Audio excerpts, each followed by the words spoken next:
Hi అండి, అందరికీ నమస్కారం. 12వ పాశురం గోదాదేవి కథ అండి. జై శ్రీకృష్ణ, జై శ్రీమన్నారాయణ. ముందుగా తిరువన్నై వ్రతాన్ని ప్రారంభించిన రోజు నుంచి ఇప్పటి వరకు 11 పాశురాలని అనుసంధానం చేసి 12వ రోజుకు చేరుకున్నాము. ఈ రోజు నిద్ర లేవబోతున్న గోపిక 7వ గోపిక.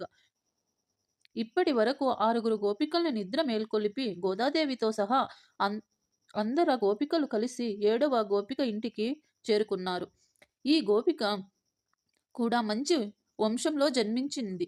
వీళ్ళ వంశానికి మంచి చరిత్ర ఉంది. ఈ గోపికకి ఒక అన్నయ్య ఉన్నాడు. అతని పేరు సుదాముడు కాదండి, సుదాముడు అంటే కుచేలుడు, కానీ ఇతని పేరు శ్రీదాముడు.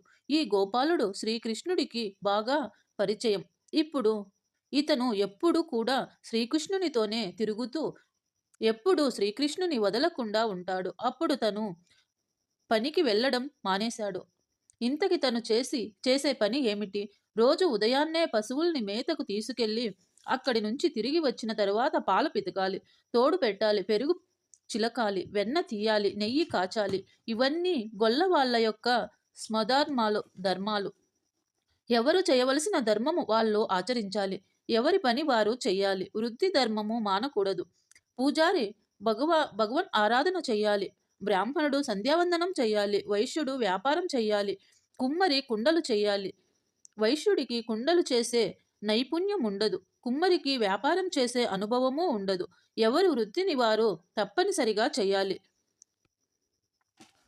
పుడుతూనే ఎవరు కూడా కులంతో పుట్టలేదు. వృత్తిని బట్టి కులాన్ని నిర్ణయించారు పెద్దలు.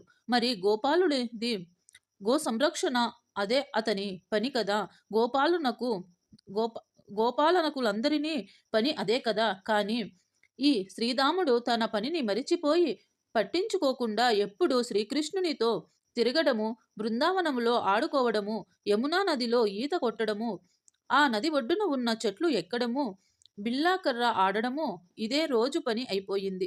కానీ ఇక్కడ గోపాలుడిది అధర్మం కాదు. ఎందుకంటే అతను నిరంతరము భగవంతుని సేవలోనే ఉన్నాడు. నందావజ్రంలో గోపాలనకు అందరూ ఇంచుమించు అలాగే తయారయ్యారట.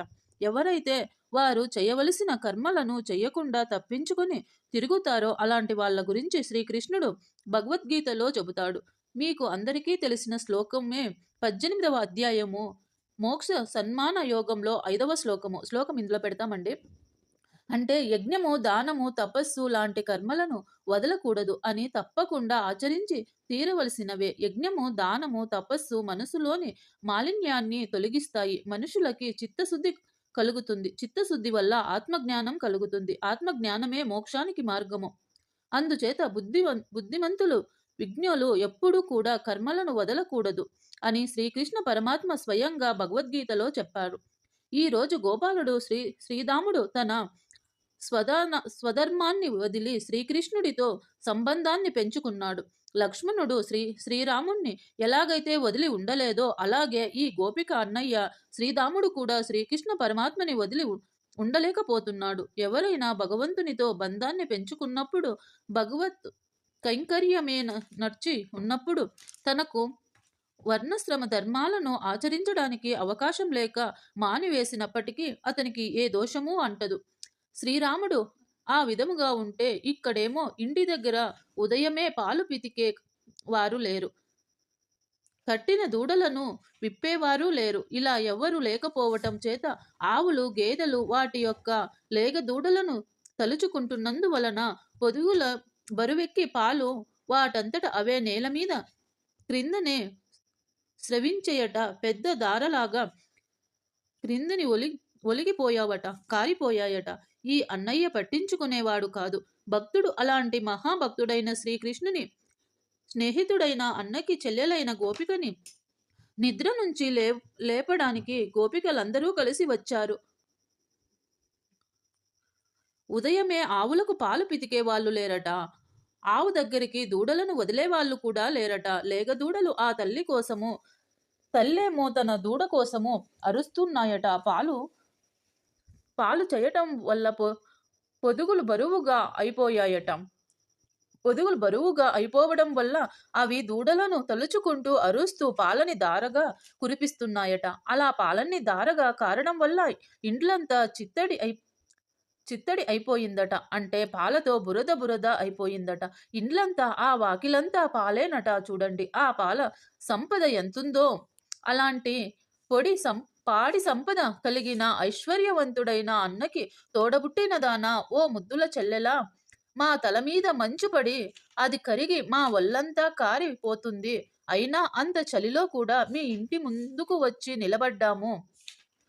ఒకనాడు లంకాధిపతి అయిన రాముడు కోపంతో సంహరించాడు. అలాంటి రాముడు నామాన్ని, ఆ శ్రీరామచంద్రుడు నామాన్ని మేము కీర్తిస్తున్నాము. అయినా నువ్వు నోరు మెదపడం లేదు. ఇంత మొద్దు నిద్ర ఏంటమ్మా? చూడు, అందరూ నిన్నే చూస్తున్నారు. లే, ఇంకా లేచిరా. గేదెల దూడల కోసం అరుస్తున్నాయి. ఆవుల కంటే కూడా గేదెలకు తమ దూడల మీద అభిమానం ఎక్కువ ఉంటుందట. ప్రేమ ఎక్కువగా ఉంటుంది. లేగదూడలకి ఏ మాత్రము కష్టము కలిగినా అవి సహించలేవట. లేగదూడకి తమను తాము పోషించుకునే శక్తి ఉండదు. ఆవులు, గేదెలు ఆచార్యులు, గురువులు, వారికి భగవంతనుగ్రహం పుష్కలంగా సంపూర్ణంగా ఉంటుంది. పాలు ఎలాగైతే సమృద్ధిగా ఉన్నాయో అలాగే దూడని దూరంగా ఉంచి తాడుతో కట్టేస్తారు. ఆ దూడ అనంత తానుగా తల్లి దగ్గరకు రాలేదు. దాన్ని ఎవరో విడిపించాలి. విడిపించినా కానీ తల్లి దగ్గర పాలు తాగలేవు. అలాగే మనము కూడా సంసార బంధం అనే తాడుతో కట్టబడ్డాము. మనల్ని ఈ బంధాల నుంచి విడిపించారు గురువులు. అప్పుడు దూడ తల్లి దగ్గరికి వెళ్ళి పాలు తాగినట్లు మనము భగవంతుని చేరువై మోక్షాన్ని పొందుతాం. ఇక్కడ లంకకు రాజు అయిన రావణాసురుని చంపిన శ్రీరామచంద్రుని కీర్తిస్తున్నారట. రావణాసురుడు పాలిస్తున్న లంకే మన మానవ శరీరము. రావణాసురుడు మన మనసు. ఆ మనసుకు 10 ఇంద్రియాలు. రావణాసురుడికి 10 తలల్లాగా. రణోగుణం చేత రావణుడు తనది కాని దాన్ని నాది అనుకున్నాడు. అది రావణుడి అధర్మం. సీతను విడిపించి తనలో చేర్చుకున్నాడు రాముడు. శ్రీకృష్ణుడు తమని పట్టించుకోవడం లేదని నిర్లక్ష్యం చేస్తున్నాడని, అందుకే వారిని దూరంగా ఉంచిన కృష్ణుణ్ణి వదిలి శ్రీరాముని కీర్తించటము మొదలుపెట్టారు. గోపికలు తమలో ఉన్న అహంకార మమకారాలను నాశనం చేసి గురువుల అభిమానాన్ని పొందడానికి భగవత సహవచసానికి కావాల్సిన యోగ్యతను ప్రసాదించాలని శ్రీరామచంద్రుణ్ణి నామాన్ని స్తోత్రం చేస్తున్నారు.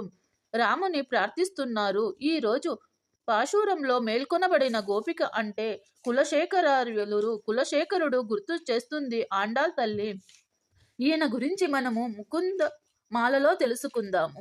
ఈ శ్లోకం ఇందులో పెడదామండి. ఇక్కడ శ్లోకం ఉంది.